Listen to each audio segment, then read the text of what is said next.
It might surprise you that the third most watched sport on television is poker, and Doyle Brunson deserves credit for much of that popularity.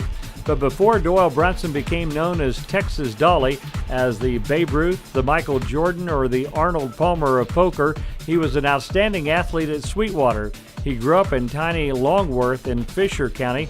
Brunson led Sweetwater to the state basketball tournament and won the mile run as a senior at the 1950 state track meet.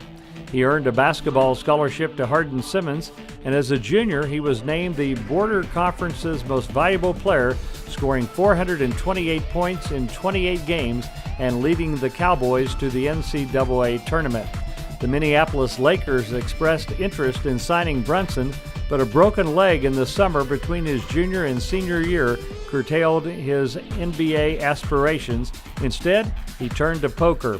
Brunson earned a bachelor's and a master's degree from Hardin-Simmons. He is considered the patriarch of modern-day poker. In fact, he virtually invented the phenomenon known as Texas Hold'em.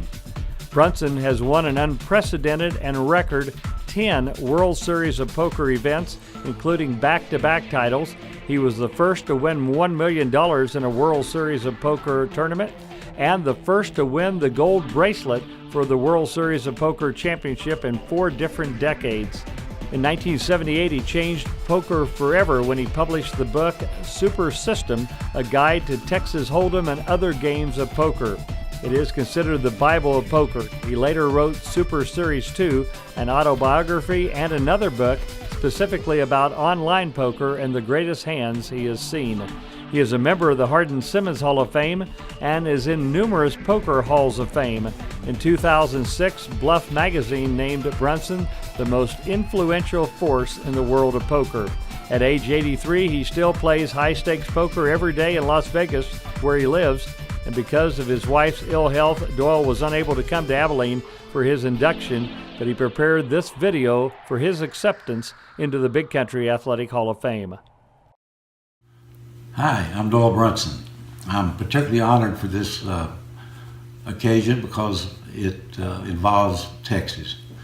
And I'm an old Texas boy. I'm very familiar with most of the names on this list because I was studying sports back a long time ago, and I grew up on the farm outside of Sweetwater, and the only way that I could see to get off of that farm and not to have to stand out in the middle of a cotton field and pray for rain was to get an athletic scholarship. So I worked pretty hard at it. You have to have some God-given talent to start with, and then you have to work hard to perfect that talent. My main thing was basketball, but I think the best thing probably that happened to me was when I started running the mile in Sweetwater High School. I'd never run track before. We didn't really officially have a track coach, and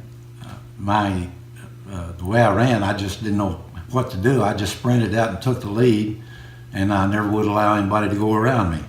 And so I won all my races easily in high school, and I was the state champion. And then I got to college in the mile, and I ran into a guy named Xavier Montes, who was the national champion, and everywhere I went, he beat me.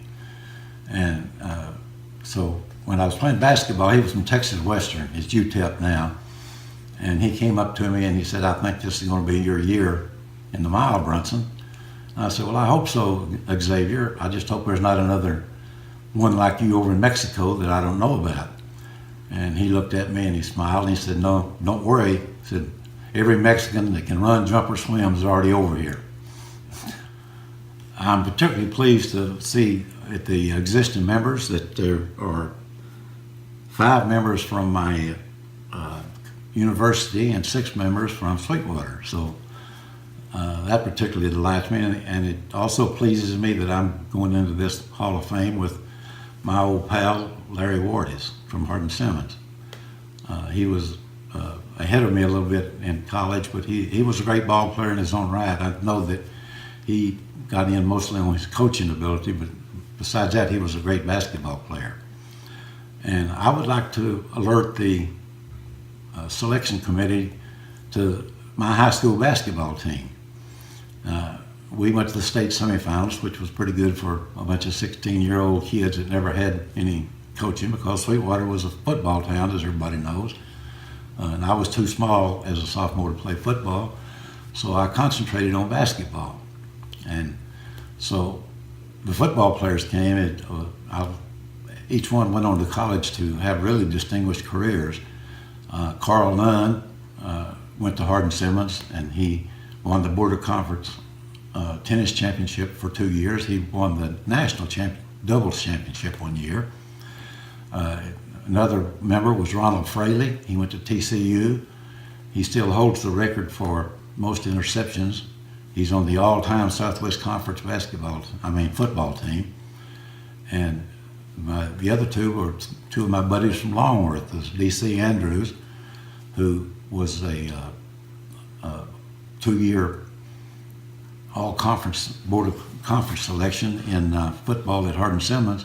And Sammy Ball said he had never seen a better college end, which is pretty high praise. And the other member was Riley Cross, who was an all-state end on our football team that only lost 2 games in 2 years, both of them to Odessa naturally, but I still hate Odessa to this day. And a question that I always get is, how did a kid from Longworth, Texas become a professional poker player? And the answer is simple. I broke my leg after my junior year, which was my best year. I had a big junior year in college, got a lot of honors, but I couldn't compete any longer. My leg never really healed, and so my competitive nature, I just tried to find something that I could still compete at, and poker was the answer. And I'm 84 years old, and I can still compete with the kids, and I think it's pretty admirable to have a profession that you can do that in. And I think all of you guys will know what I'm saying is that you can take the boy out of Texas, but you can't take Texas out of the boy. Thank you.